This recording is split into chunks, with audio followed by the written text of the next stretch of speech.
Hola, buen día. En este video abordaremos la teoría de selección de carteras de inversión, analizando principalmente el riesgo financiero. De ahí el nombre, una bala que mitiga el riesgo. Nuestro equipo está conformado por Denise, Saraí, Paulina, Mariana Sierra, Mariana Munguía y Zaida. Esperamos que la explicación sea clara. Comencemos. ¿Qué son las tasas de rendimiento y mercados de dinero? Una tasa de rendimiento o de interés nos permite conocer cuál es la ganancia o pérdida de una inversión. Por ejemplo, cuando una persona permite que otra utilice su dinero o cuando se vende una propiedad por menos dinero de la que pagó por la misma. Ahora, un mercado de dinero es donde participan todo tipo de actores económicos, como empresas, entidades gubernamentales e intermediarios, que ofrecen y demandan operaciones de crédito a inversiones a corto plazo. En un mercado de dinero se comercia con instrumentos financieros cuyo valor se desprende de la promesa de pago de una persona a otra y se cobra en términos de tasas de interés. No solo se comercia con billetes, también se hace con instrumentos más complejos como hipotecas, bonos y anualidades. Los instrumentos anteriores se llaman instrumentos de renta fija, pues tienen la característica de que su rendimiento se determina por anticipado. Por otro lado, los instrumentos de renta variable tienen la característica de depender de otros factores como la economía o el desarrollo de una empresa. Algunos ejemplos son los bonos convertibles. Para comprender la explicación del tema y los ejemplos que se presentarán, es necesario definir qué es una cartera de inversión. Una cartera de inversión es una colección de varios activos financieros que pueden ser de renta fija o variable, el cual puede incluir bonos, acciones, monedas, efectivo, materias primas, productos derivados y muchos activos más. También, para una mejor comprensión, definamos el riesgo. El riesgo es la volatilidad o cambio del valor de la inversión, la cual puede ser a la baja o al alza, y es una función de las proporciones de cada activo en la cartera y de las variaciones de cada activo respecto a su propio rendimiento medio y los rendimientos de los demás activos. La medida más común del riesgo en una inversión es la desviación estándar y podemos denotarla normalmente con la letra griega sigma. La desviación estándar mide la volatilidad o qué tanto varían los rendimientos en un periodo de sus valores promedio. Una alta volatilidad quiere decir que el valor del instrumento financiero correspondiente sube o cae drásticamente de un periodo al siguiente, es decir, estamos hablando de un riesgo mayor. La diversificación como medida de reducción del riesgo. Digamos que invertimos todo nuestro dinero en una empresa. Entonces, si baja la cotización de esta empresa, es decir, su valor, toda nuestra inversión registrará una pérdida. Pero si invertimos entre varios instrumentos, el rendimiento dependerá de la rentabilidad de todos. Entonces, compensar las pérdidas de unos con las ganancias de otros se le llama diversificación. Conviene tener en cuenta la diversificación de riesgos financieros a la hora de invertir nuestro dinero, pues poseer diferentes tipos de activos financieros mitiga el riesgo de invertir en un solo tipo. Por ejemplo, se entiende que los riesgos pueden mitigarse si repartimos nuestro dinero en productos con distintas expectativas de rentabilidad y riesgo. Tenemos 5 tipos de diversificación del riesgo: 1 por activos, 2 por sectores como el energético, el mobiliario o el tecnológico, 3 por horizonte temporal, que es combinar inversiones a corto, medio y largo plazo, 4 por divisas como el euro, dólar, libra, el 5 por zonas geográficas, que es invertir en empresas de varios países, en particular los que ofrecen seguridad jurídica. La idea principal en el área de investigación sobre la teoría de carteras es la llamada teoría de selección de carteras, desarrollada por Harry Markowitz en 1952 y laureada con el Premio Nobel de Economía en 1990. El modelo de Markowitz es considerado como la primera formalización matemática de la idea de la diversificación de inversiones. Gracias a él tenemos la noción de que el riesgo puede reducirse si cambiar el rendimiento promedio de una cartera en un periodo. Un supuesto fundamental del modelo es la conducta racional del inversionista y es cuando se prefiere activos que tengan un mayor rendimiento para un riesgo dado o un menor riesgo para un rendimiento conocido. La región factible de una cartera. La región factible de una cartera representa la relación óptima que encontramos en una cartera de inversión entre volatilidad y rentabilidad. En los siguientes ejemplos analizaremos cuál es la región factible para nuestras carteras de inversión. Primero analizaremos 2 activos y posteriormente pasaremos a un ejemplo con 4 activos.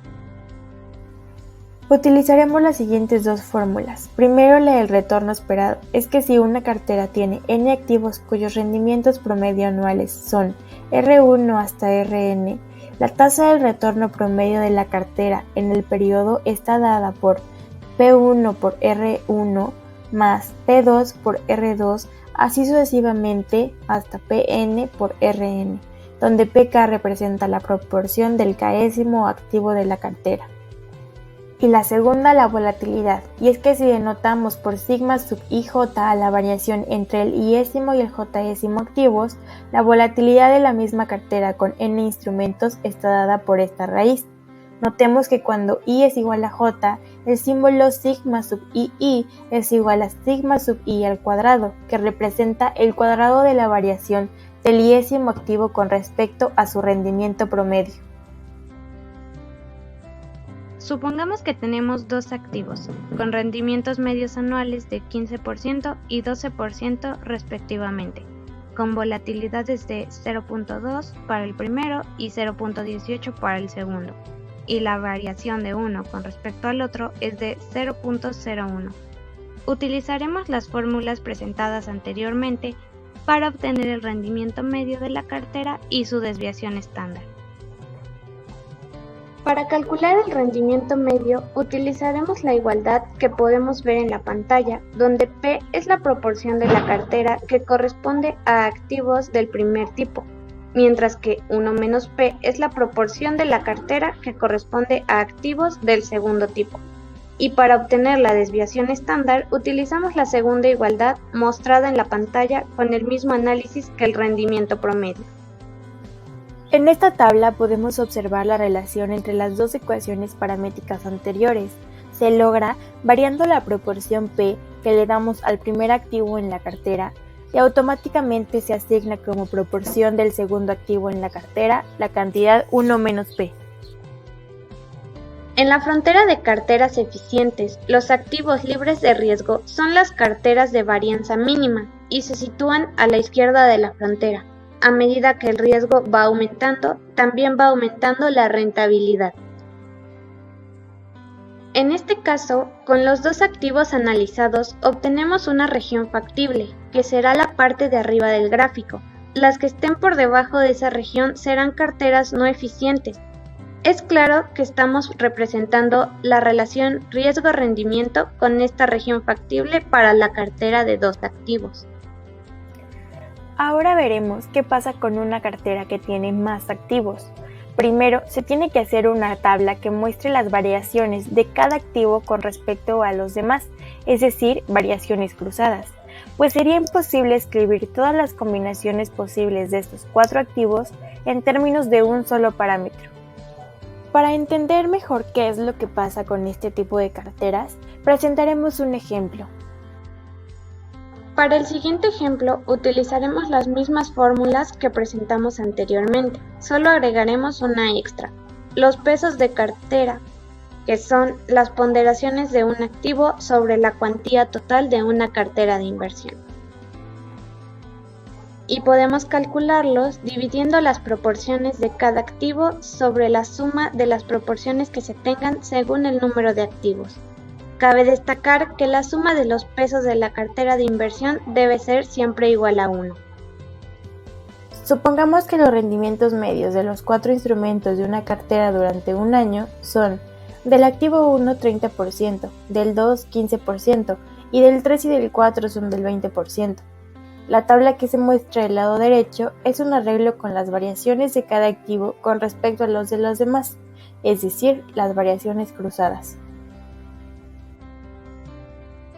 Para obtener las proporciones de cada activo nos apoyaremos en la función aleatorio de Excel, es decir, vamos a simular las proporciones, pues sería imposible escribir todas las combinaciones posibles de los activos en términos de un solo parámetro. La función aleatorio devolverá un valor entre 0 y 1. Repetiremos los pasos anteriores 9.999 veces para obtener un resultado como en la imagen presentada. Hay que destacar que por cuestiones de espacio solo se pueden mostrar las primeras filas de la tabla. Obtenemos la región factible para la cartera con 4 activos, la cual tiene las mismas observaciones que la cartera de 2 activos. Entonces podemos concluir de las regiones factibles de las dos carteras lo siguiente. El lugar geométrico que caracteriza una cartera de activos siempre tiene la forma de una bala, de ahí el nombre de esta presentación. Además, el contorno izquierdo de esta bala es una de las ramas de una hipérbola y simboliza el conjunto de carteras con riesgo mínimo. Esto dado que para cualquier valor de la tasa de rendimiento promedio de la cartera, el punto factible con el riesgo más pequeño siempre yace en este conjunto. Por lo tanto, tal borde se llama frontera de riesgo mínimo. Y finalmente, el vértice de la frontera de riesgo mínimo representa el punto de riesgo mínimo para todos los niveles de rendimiento promedio factibles en un periodo. Finalmente, el modelo de Markowitz. El modelo de Markowitz busca todas las carteras eficientes, es decir, las de menor volatilidad para ciertos niveles de rentabilidad deseada, de forma que cualquier otra combinación en la ponderación de los activos siempre tendrá más volatilidad. Además, es importante saber que un inversionista que prefiera una cartera representada por un punto en la frontera de riesgo mínimo se llama adverso al riesgo, y un inversionista que por alguna razón prefiera tomar una posición más arriesgada se llama amante del riesgo. Para encontrar una cartera de mínimo riesgo basta con minimizar la desviación estándar de la misma, sujeta a las restricciones de rendimiento medio, la suma de los pesos debe ser siempre 1 y que estos pesos deben ser mayores o iguales a 0.